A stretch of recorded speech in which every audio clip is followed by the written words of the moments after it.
So I'm making a quesadilla, and while I'm making myself a food, I thought I would talk to y'all because I get really bored making myself food, and then sometimes I don't want to make it, so I'm just gonna do it. Yeah.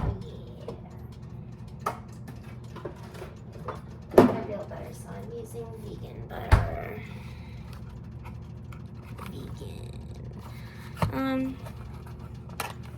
So I've been a little down for the last couple days. Kind of feel bad though that I've been down, you know, in this place. I think the hardest thing about recovery is when you lose the reason why you're doing it in the first place.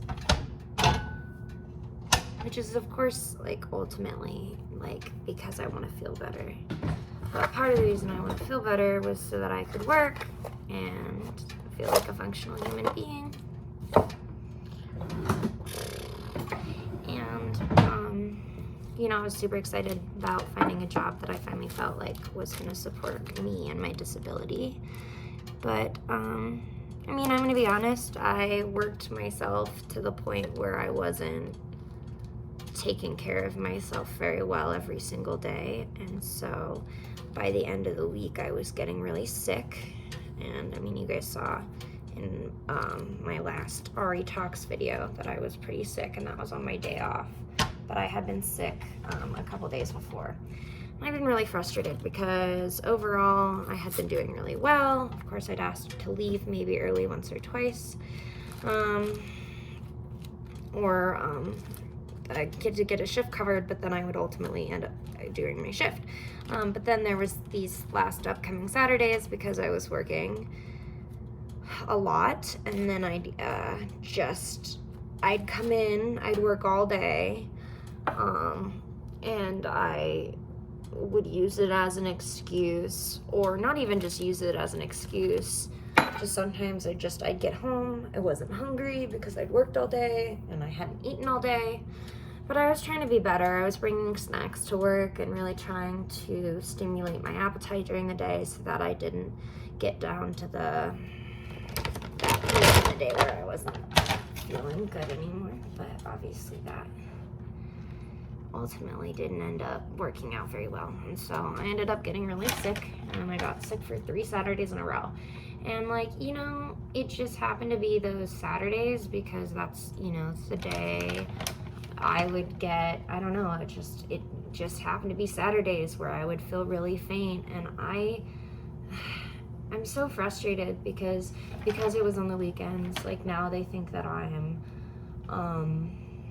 that I was doing it to get out of work to do something, because at one point I had asked for time off to go to a birthday party for my boyfriend's cousin, which, when I say it's like a birthday party, it was like they were gonna go to Top Golf and like, you know, like, it's a very, like, a kid's birthday party.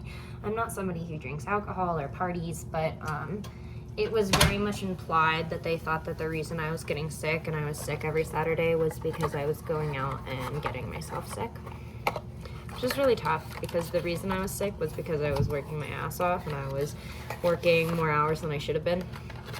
And I pushed myself because I really loved working there.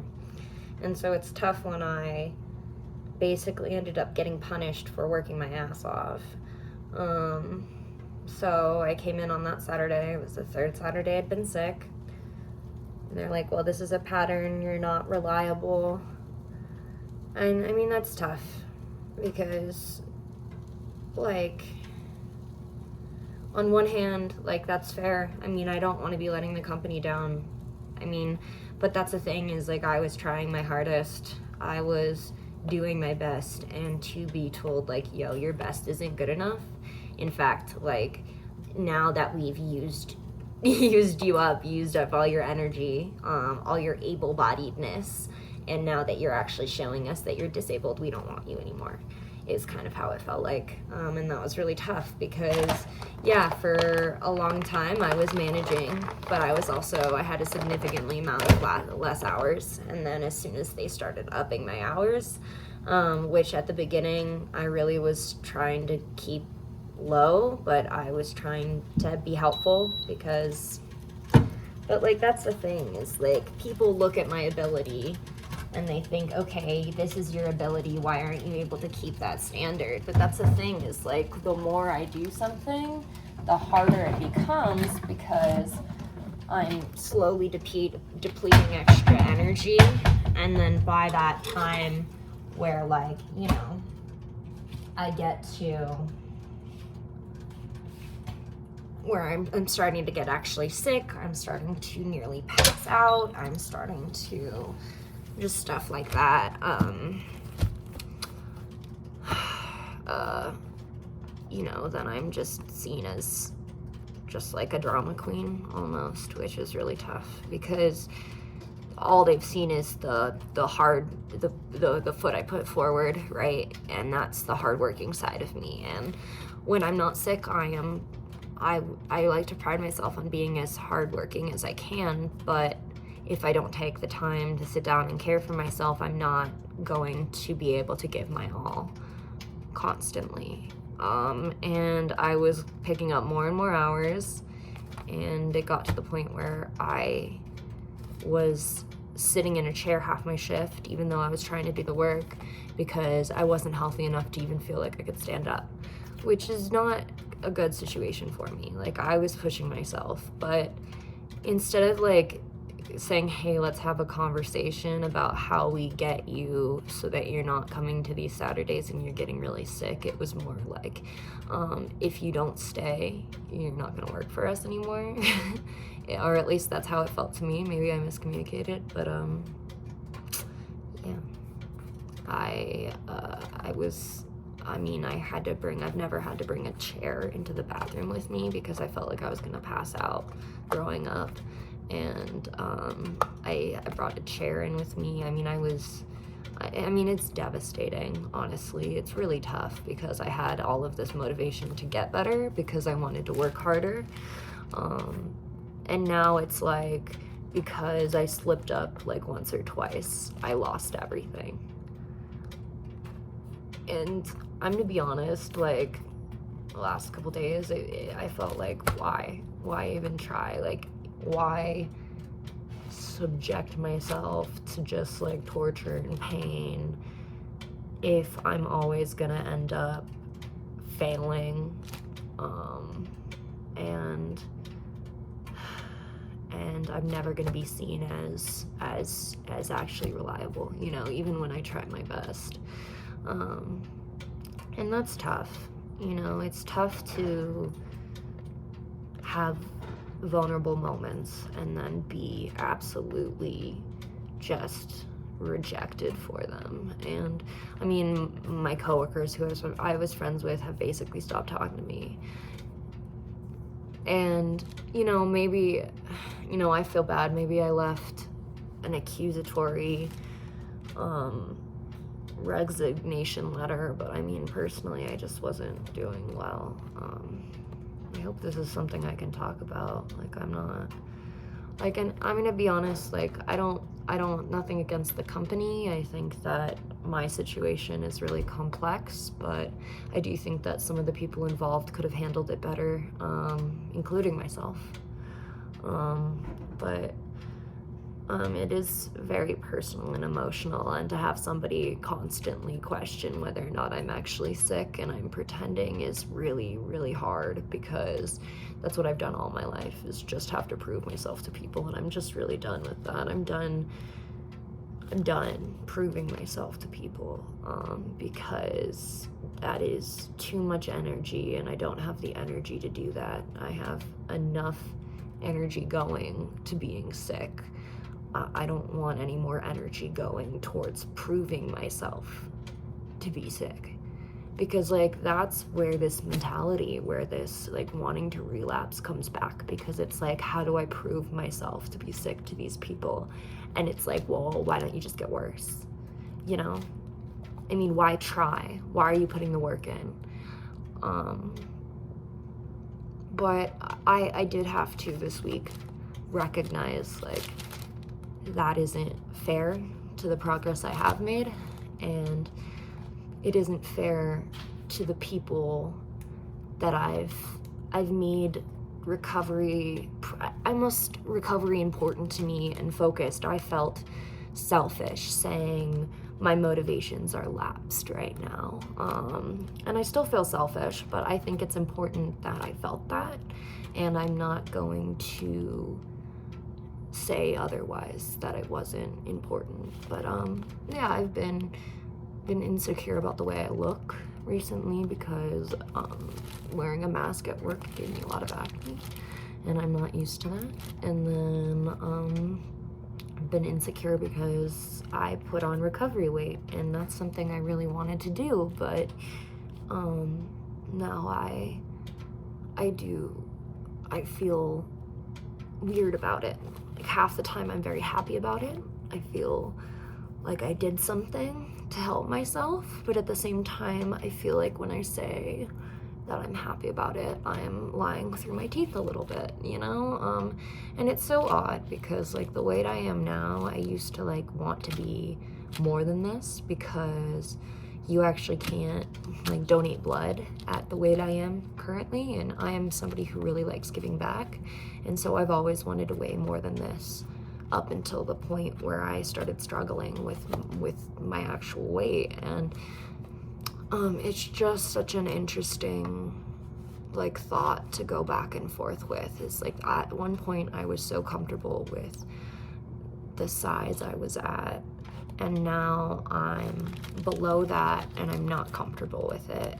Like, I want to be less, and that's, I mean, it just shows that, like, at different points in your life, you really value, or like your reality, like the reality you see is very different, I guess. I don't know if that makes sense, but I just I don't know. It's weird because, like, I do feel like I spent 90% of my life with an eating disorder that wasn't around body issues, like, other than, like, being physically ill. And now I feel like my eating disorder is very emotionally based, but then it's always been kind of, like, self-harm based too. Like, I always would say, like, when I could tell I was going in a bad direction was when I stopped eating. And so I would usually stop myself from going down that direction when that appeared. But now that's like, in like self-harming in other ways are now more of a red flag than not eating. But both of them, like, I mean, they should all be red flags, right? I don't know. Okay, so I made myself a quesadilla and I should eat it. I'm just flipping this vegan butter up and down, but I just really wanted to talk about, you know, I'm struggling, but I realized that, you know, I can give myself a day or two to be upset, but after a little while, I'm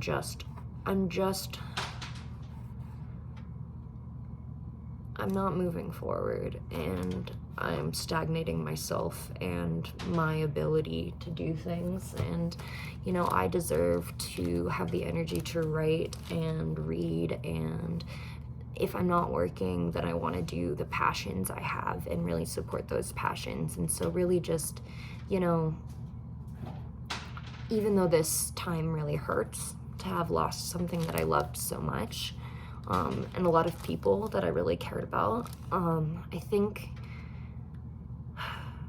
I feel like it is more manageable because I know that I have more that I love that I can really focus on now that I was ignoring previously. And so, you know, instead of throwing myself into something that, you know, I really wanted a future for myself, I mean, it made me feel normal, but, like, my reality isn't normal. And so, you know, I think I was forcing myself to do hours that I couldn't, to work harder than I should have, and to push myself more than I'm able, especially at the moment. Like, that's the thing, is, like, ultimately, yeah, maybe someday I can do all of those things. I'm never gonna say never, because I think that is a dangerous mentality to have, and that's what I get stuck in, is these black and white mentalities of, okay, you know, I can either do it or I can't do it. But that's not true. Just because I can't do it right now doesn't mean I can't do it. I can't do it later, you know. Right now I don't have the energy where I'm consistent every single week, and that's okay. Maybe I'll have that someday, and maybe I'll feel like I'll be able to support myself better. And right now I think I'm just gonna focus on the things I love, like writing and reading, and I haven't spent any time reading in such a long time, and I think it's time to just age my brain. I don't know, get myself some literature and just really give my brain like that therapy of just reading. I don't know if that makes sense, but reading is really important, I think, and that's something I think we read on the internet every day, but to actually sit down and read a book is such a luxury, because it is something that you have to sit and really spend your time doing, and you can't focus on anything else. I feel like our society is so multitasky that, you know, we want to be able to watch a TV show, eat, play a game on our phone, you know, have like 6 other things to do, but to actually dedicate, sorry, Dawn's playing with a rock, to actually dedicate some time to myself and to just reading, I think is such a healthy thing. Wow, is that your rock? Can I see it? Hey, Dawn, bring it here. Dawn, bring it. Well, now it's under there. What are you gonna do? This is my rock. Dawn found a rock.